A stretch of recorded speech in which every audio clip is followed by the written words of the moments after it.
Before diving into this incredible story, consider subscribing to the channel and hitting the bell. Every story here has something to say, and you won't want to miss a single one. John Mitchell was not a weak man. He had been trained to resist. Elite Corps, deployment to Iraq, then Afghanistan. He had experienced the stifling heat of the desert, the tension of night operations, and the icy adrenaline rush that precedes an ambush. He had seen things he had never told, even to his wife. He had carried wounded brothers in arms on his shoulders. He had survived where others had not returned. And when he returned home, decorated but changed, he had believed the worst was behind him. But nothing had prepared him for the silent war that his life had become. Being the father of a disabled child means waking up every morning with the fear that something is wrong, without the right to falter. It means explaining the same things over and over again to people who don't want to understand. It means exhausting yourself searching for care, help, and a more humane outlook. And for John, it also meant facing the immense void Grace had left behind. Grace, his light, his balance, his best friend. She'd held the house while he was away on assignment, then given everything for Evan, every doctor's appointment, every rehabilitation session, every sleepless night by his side. Even when illness struck, she refused to complain. She was the heart of this family, and now that heart beat in memory. Since her death, John had been moving forward like a soldier lost in a jungle without a map. He did what needed to be done, raising Evan, bathing him, feeding him, taking him to appointments, responding politely to counselors, absorbing the awkward remarks of passers-by. But he had stopped living for himself. Each day was like the last. Each night was a battle against loneliness, exhaustion, and that inner voice that sometimes whispered he couldn't do it. Evan was 13, but in his gestures and needs, he often seemed 5. He didn't speak. He walked only with assistance. He communicated with his eyes, sounds, and a few clumsy gestures. But John knew him inside out. He understood his muffled cries, his discreet joys, his silent anger. That Saturday morning, John felt the weight of the week pile up on his back like a sandbag. Evan woke up crying. Nothing seemed to console him. So John made a rare decision: to go out, to break the routine, to try something simple, something normal. He had loaded Evan into the adapted van, fastened the safety harnesses, triple-checked the medications, and driven off Rosie's Diner, a small restaurant on the corner of King Street in Charleston. He used to go there with Grace before everything changed. The place wasn't anything fancy, but it exuded a simple warmth. Red booths, the smell of coffee, soft country music playing in the background. One of those places that feels like a break from the chaos. For John, it wasn't just lunch. It was an act of resistance, a way to tell his son, "I'm still here. I'm not letting you down." But even that was sometimes too much. Evan had barely sat down when he began to moan. He refused to look at his plate. He dropped the spoon, then cried because he couldn't pick it up. His body tensed, his hands trembled. Drool dripped down his chin. John tried to calm him, but his movements became mechanical, empty. He felt like a man on the edge of an invisible precipice. All around, eyes had turned. Customers had stopped chewing. A woman lowered her eyes, uncomfortable. A man shook his head. John could feel them all. Their silences spoke loudly. There was neither compassion nor hatred, just the social awkwardness that surrounds difference. Anger rose inside him. An old, dull anger. He wasn't angry at Evan. Never. It was life, fate, God, society. Everything that made his son have to fight for everything others took for granted. He blamed himself, too, for not being more patient. Kinder. For failing to protect Grace. For not being strong enough, despite everything he'd overcome before. And that's when she entered their world. Quietly, without hesitation, with that rare serenity that cannot be learned. A black woman, with a frank gaze and a gentle smile. She wore a simple apron and a badge, Angela. She didn't stop at the apparent chaos. She didn't see a disabled child in crisis. She saw a human being. And John, for the first time in a long time, felt a non-judgmental presence. A hand reaching out in the darkness. Angela Brooks had been working as a waitress for over 10 years. Not because she liked wearing an apron or serving pancakes in droves, but because life had often made her a tightrope walker, always balancing unfinished dreams and the urgencies of everyday life. She was a black woman in her 40s, slender, her shoulders straight as if the world had tried 1,000 times to bend them, without ever succeeding. Her hair, carefully braided, was tied in a bun held with an almost military rigor. She walked confidently between the tables, the tray in one hand, dignity in the other. She had that rare calm, that of people who have seen it all and yet continue to reach out. Most customers didn't really see her. She was part of the decor, like the old jukebox in the back of the room or the smells of roasted coffee and bacon. They saw her polite smile, her speed, her efficiency, but never what lay behind it. No one knew that Angela had a degree in psychology, that before working here, she dreamed of opening a center for troubled youth, that she had written a dissertation on nonverbal children and alternative communication mechanisms. But life hadn't gone according to plan. When her mother fell ill, Angela had to abandon her clinical internship to care for her. Then there were her 2 sisters, their children, bills to pay, promises put on hold. A world where degrees weren't enough to open doors, especially when you were a woman, black, and without a network. So she took this job, that Rosie's Diner, thinking it would be temporary. And the years had passed. That Saturday, between an order of waffles and a carafe of maple syrup, she had noticed something. Not a noise, but a tension. A pain contained in a man's hunched back and a child's jerky movements. She had seen John Mitchell. He wasn't hard for her to read. He had that tired look in his eyes, the kind of exhaustion that didn't come from a bad night, but from months, years of relentlessly carrying the weight of the world. Her son, Evan, was restless.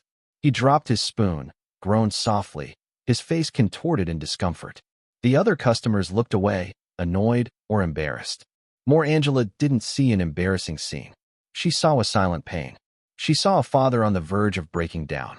And above all, she saw a child who wanted to be spoken to differently. She approached without hesitation.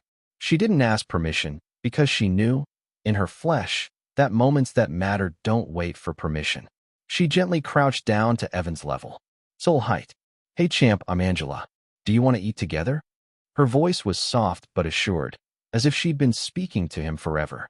Evan looked at her. A deep, elusive gaze. For many, it was a blank stare. For Angela, it was a gaze that spoke. She'd seen it before. When she volunteered at a special needs center, she'd learned to read those silences. Those children who weren't screaming, but yelling inside. She didn't take out her phone to film. She didn't ask what was wrong. She didn't look at John with pity. She simply reached out. Gently, she took the spoon, without being abrupt, without imposing. Not to feed him, to show him he could. She placed her hand on his. Hand over hand, gesture over gesture. And Evan followed. Slowly, uncertainly. But he ate. John was petrified. He hadn't moved. His breath had caught. Never anyone had approached her son like this.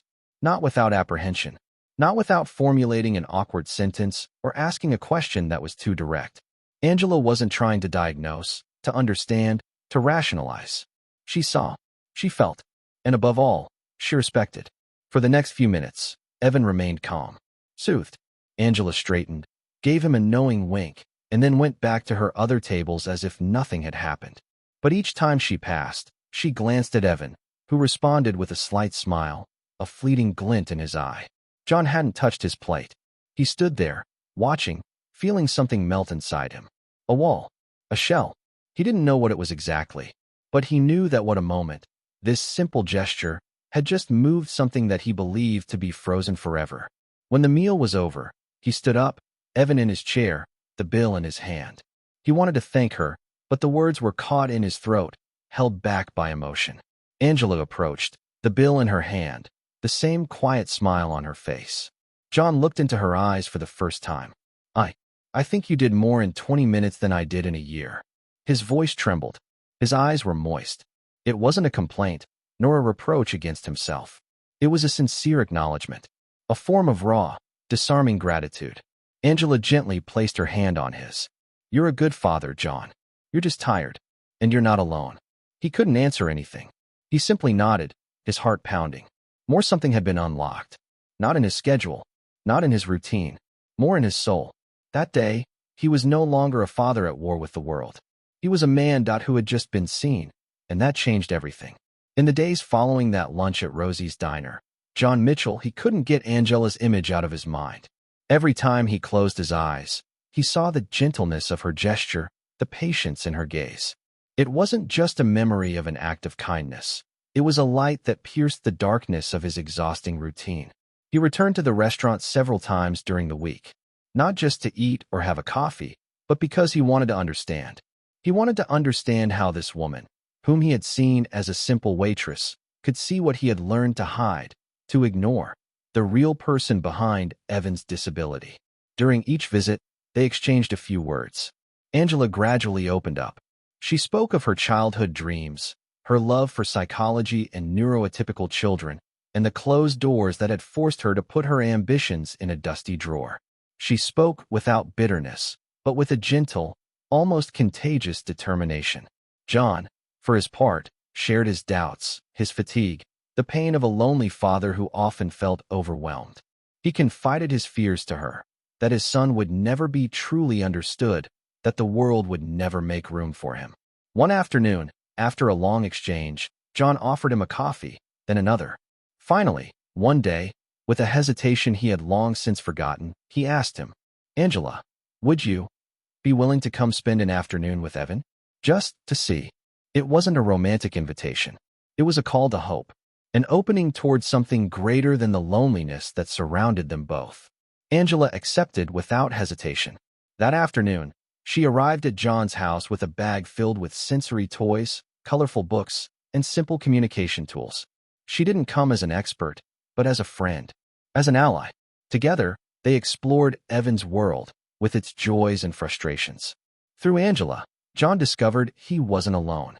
She introduced him to a community of parents facing similar challenges. These encounters were like a balm for his invisible wounds. Gradually, John reconnected with an army friend, Marcus, who had become the coordinator of a special education program for children with disabilities. Together, they began to imagine a different future for Evan. As for Angela, John encouraged her to resume her studies remotely. He wanted to finance her return to what she truly loved, helping children thrive. It was a silent pact between them, a promise of mutual support. A year later, Angela had graduated as a specialist therapist.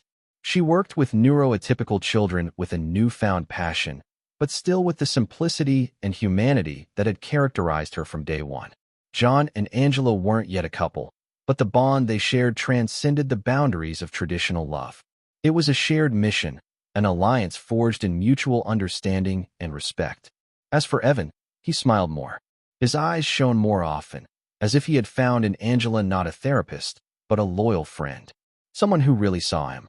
A year and a half after that day at Rosie's Diner, Angela received a local award for her community service.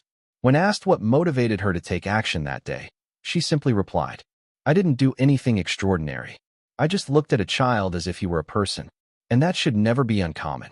In the room, amidst the cheering crowd, John held Evan's hand. For the first time in a long time, he felt that the future was no longer a threat, but a promise. And somewhere deep down, he knew that the three of them, together, were going to write a new story.